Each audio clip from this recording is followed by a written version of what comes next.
பொருட்டே குமரகுருபரர் சுவாமிகள் அருளிச் செய்த மீனாட்சி அம்மை பிள்ளை தமிழ் பாடல் 28. சேனை தலைவர்கள் திசையில் தலைவர்கள் செருவில் தலைவர்களாய் சிலையிற்றிட முடி தேரிற்கொடியோடு சிந்தச் சிந்திவிடும் சோனை கனைமழை சொரிய பெருகிய குருதி கடலிடையே தொந்தமிடும் பல்க வந்த நிவந்தொரு சுழியில் பவுரிகொல ஆனை திரளொடு குதிரை திரளையும் அப்பெயர் மீனை முகந்து அம்மனையாடு கடற்திரை போல அடற்திரை மோத எழும் தானை கடலொடு பொலியும் திருமகள் தாளோ தாளேலோ சங்கம் வளர்ந்திட நின்ற பொலன்கொடி தாளோ தாளேலோ. இதன் பொருள், பிற நாட்டு அரசர்களின் படைத்தலைவர்கள், திசைகளில் உள்ள அரசர்கள், தடாதகை பிராட்டியாரின் படைவீரர்கள்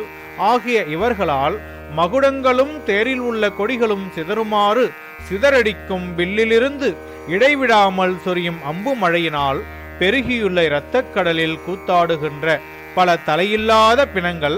மேல் எழுந்து சுழல யானை கூட்டத்துடன் குதிரைகளின் கூட்டத்தையும் யானை மீன் குதிரை மீன் ஆகியவற்றையும் அள்ளி அம்மனை ஆடுகின்ற கடல் அலை போல வலிமையான வரிசை கொண்டிருக்கும் அலையெழுந்து மோத படைக்கடலின் நடுவில் வீற்றிருக்கும் பெண்ணரசியே தாளோ தாளேலோ, தமிழ்ச்சங்கம் வளரும்படி நிலை பெற்ற பொற்கொடியே தாளோ தாளேலோ என்கின்றார்.